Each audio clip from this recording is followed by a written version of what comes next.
दिनै 5 जुन मुलुगनां आबहावा सान। मुलुगनां आबहावा सानजों लोब्बा लाखिनानै गुबुन गुबुन ओनसोलफोराव बिफां गायनाय हाबाफारि मावफुंनायखौ नुनो मोन्दों। थिग बेबादिनो मुलुगनां आबहावा सानखौ धेमाजि जिल्लानि सिङाव थानाय इउएन एकाडेमि सिमेन्टसापरियाव फालिनाय जायो।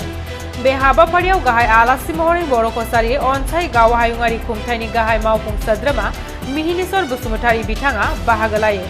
लोगोसे जर'खा आलासि महरै बर' कसारि अनसाय गावहायुङारि खुंथायनि मासिगिरि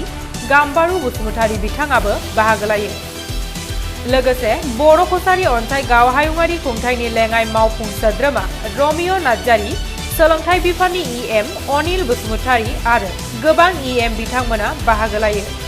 लोगोसेनो मिरु खौसेथि बर' सुबुं आफादनि आफादगिरि मनरन्जन बसुमतारी, लोगोसे जोहोलाव नीलेश्वर ब्रह्म बान्था मोनगिरि आरो लंकेश्वर ब्रह्म बान्था मोनगिरि सिबिनां बीरेन्द्र कुमार ब्रह्म आरो दुलाराय बर' फरायसा आफाद, हारिमु आफाद, आइजो अनसाय आफाद, एक्स इन्डिएफबि, एक्स बिएलटि आरो बर'नि गोबां माहारियारि आफादनि दैदेनगिरि बिथांमोना बाहागो लायो। बे हाबाफारियावनो बाहागो लाना बिकेडब्लिउएसनि गाहाय मावफुं सोद्रोमा मिहिनीश्वर बसुमतारी बिथाङा उननि समाव बिकेडब्लिउएसनि सिङाव थानाय मोनफ्रोमबो जिल्लायाव 2 लाख बिफां फुलि गायगोनखौ मोनथिहोयो। दिनै 5 जुन 2022 मायथाइ ओरैनो थांनाय आंनि जि मोनथिगौ आङो इउनाइटेड नेसन्सआ 1972 मायथाइयावनो मोनसे बे बुहुमनां आबहावा वर्ल्ड इनभाइरनमेन्ट डेनि माबाखौ गायसनजेनदोंमोन आरो 1972 मायथाइनिफ्राय जों फालिबोदों आरो बे समाव इयुनाव इउनाइटेड नेसननिनो बुंनो थाङोबा इउनाइटेड स्टेट्स अफ आमेरिकानि स्टकहम होननाय जायगायाव बेखौ फालिजेननाय जादों। बेनिफ्रायनो दिनैसिम दिनैथ' 2022 मायथाइ जाबाय, गासै बुंनो थाङोबा 50 बोसोर जाबाय जाबाय आरो देग्लाय वर्ल्ड इनभाइरनमेन्ट डेखौहाय सुइडेनाव फालिनाय जादों। सुइडेनाव दिनै फालिदों आरो बुंनो थाङोबा 143 बै समावहायनोमोन आरो दाथ' बारायबाय जानांगौ बाहागो लादों बे वर्ल्ड इनभाइरनमेन्ट दा आंनि बेखौ बुंनो लुबैदों जोंनि बर' बोसोरावसो गावहाय जे जोङो थांनाय बोसोरनिफ्रायनो बुहुमनि बे मुलुगनां आबहावा सानखौ फालियो आरो फांनैसो बिफांबाबो जोंबो गायबोदों। देग्लायबो जोङो बे थांखिजों बिफां गायगोन आरो जोङो मोननै जायगायाव दिनै बिफां गायनायनि हाबाफारिखौ लानाया मोनसेया गावबो दिनै मोनसे आफादनि मावथियाव आरो मोनसेया दिनैहाय बेवहाय गुबैयैहाय जोंनि बिफां गायनायनि गाहाय थावनि होनोब्ला बुंनो थाङोब्ला दिनै इउएन एकाडेमि सिमेन्टसापरि फेडारेल नेसनेल एकाडेमि सिमेन्टसापरियावहाय जोङो बे बिफां गायनाय हाबाफारिखौ लादों। दा बाथ्राया जाहैबाय जोङो बिफांखौ मानो गायनांगौ आरो बिफां थायोब्ला मा जागोन, बिफां थायाब्ला मा जागोन, बाथ्राफ्रा सावरायनो गोनां आरो मोनथिनो गोनां देग्लाय दिनावहाय बुहुमाव जोङो मोनसे थासारि आबहावा खैफोदजों जों मोगा मोगि जानो थांगासिनो बिफां लाइफां गैयिनि थाखाय जों भुगिनांगोन। दिनै बुहुमाव ग्लबेल वार्मिंनि जि मोनसे थासारि होनाय बेफोर ओरैनो जायाखै बिफां लाइफां जोबस्रांनायनि थाखायनो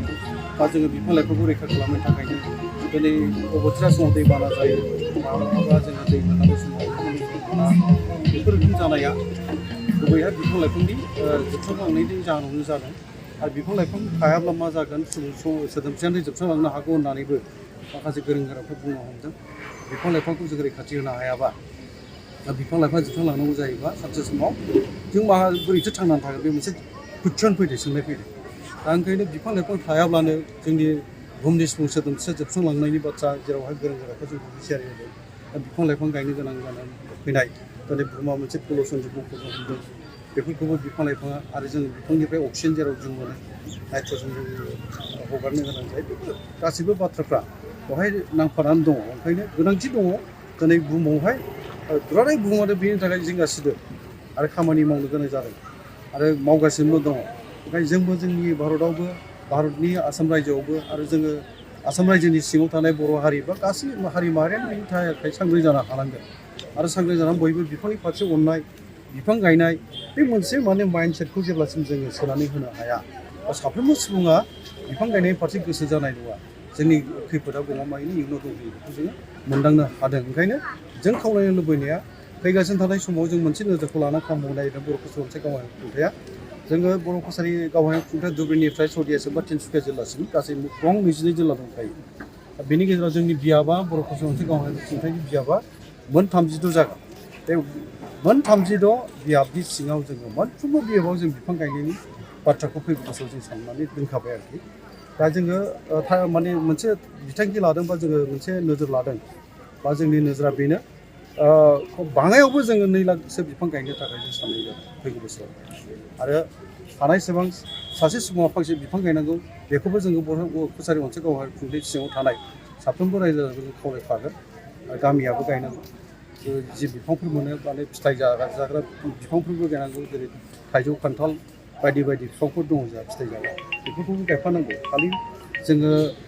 माखासे बिफां जाय बिफांफोर बेसेन गोसा बेखौल' नोजोर होनानै गायनायाबो बारा थिग जानाय नङा मोनो आं बेखौबो गायनांगौ बेसेन गोसा बिफांफोरखौ जों गायनांगौ बेजों लोगोसे फिथाइ सामथाइ जानाय बिफांफोरखौबो जों गायफानांगौ आं बिदि सानदों आरो जोङो बेखौ मावफुंनो थाखाय जों नाजाहैगोन साननो गोनां बाथ्रायानो आरो जि सोंनायखौ नोंथाङा सोंदों बिनि फिननो थांनायाव आंबो बेखौनो बुंगोन नंगौ गोबां सुबुङानो बिफां गायनाय प्रग्राम जोंनि माखासे माहारि आफादफोर जोंनि राजखान्थि दोलोफ्राबो लाबोदों आरो नुदों जोङो जैदिन माने जि सानावहाय बिफां गायनाय प्रग्राम लायो सोरबा सोरबा गावखौ सेल्फि लानाय फट' पस्ट लानायनि थाखायल' बेखौ माने मानियो गुबैयैहाय बिफांखौ गायखांनायनि उनावहाय बेखौ जे गोजोर खालामनांगौ फोथांनांगौ बेखौ सोमखोर समायना मोनसे मुस्रि महर मोनहोनांगौ देरहोनांगौ लावहोनांगौ बे बिफांखौ रुजुनो नागिरनायखौ नुनाय जायाखै गमामायैनो 80% माने जौखोन्दोआनो